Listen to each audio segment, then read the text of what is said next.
Hello guys, welcome to YouTube channel of Eternal Enchanting Bliss Medicine. Myself Siddhi, for first year medical student, and let's just talk. So basically, have you guys ever felt that you are studying hard but somehow you don't belong? Not because you are lazy, not because you are unintelligent, but because your mind keeps asking questions that nobody wants answered. You just don't want to know what happened, and you want to know why. Why does the body work this way? Why was the experiment conducted this way?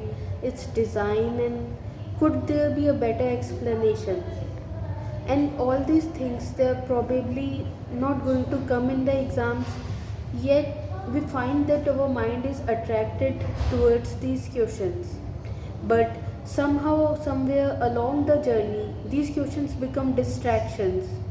You find yourself getting feedback like, don't waste time, just memorize it. That would come in the exam.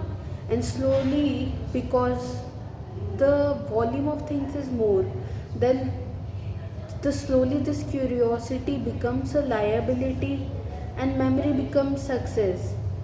Like, if you ever felt guilty for being curious, this video is for you. Because maybe you're not lost, maybe your path is simply different. The education system is designed to evaluate thousands of students using a common standard that requires structure, syllabus, deadline, and exams. Though those things are not inherently wrong, but not every curious mind learns by the same method. Some students learn by remembering, others by discovering. Some feel energized by solving questions, and others feel energized by creating new ones. So, the second group often feels broken in our education system, not because they lack liability, but because they keep measuring themselves via a ruler that was not designed to measure their greatest strength. Research does not begin with answers, it begins with a stubborn mind refusing to stop asking why. History, even if the thing is that person inherently believes that the why they are asking is important, even though it's coming in the exam or not. Like, you see the question, it's important for me to think about it, it just inherently comes to us.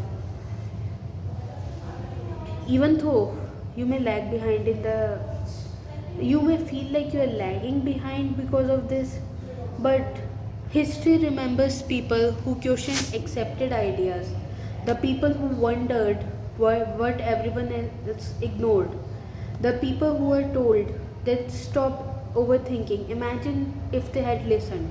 Some cures of medicines would not have been found. Like, for the greater good of humanity, we need the second group equally as the first group. Like, if your notebook is full of ideas, you spend hours reading beyond the syllabus just for the sake of knowledge itself. A single concept keeps you awake because you want to understand it completely. So, that is not a weakness, it's just a different way of thinking. And yes, you still need to pass your exams. Knowledge matters, discipline matters, exams matter.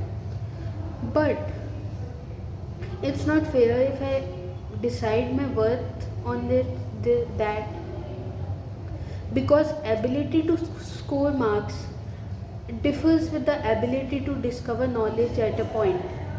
The world needs excellent clinicians a lot, but it also needs people who ask questions that lead to the next breakthrough. So, if you feel like if you don't fit, don't conclude that you don't belong. Sometimes the environment is not wrong. Sometimes it simply wasn't built for the way your mind works best. You're not broken, you're not behind, you're not lost. Just your path, your trajectory is different. And different has always been where the discovery begins. So, means, guys, keep learning, keep the spark alive. Thank you.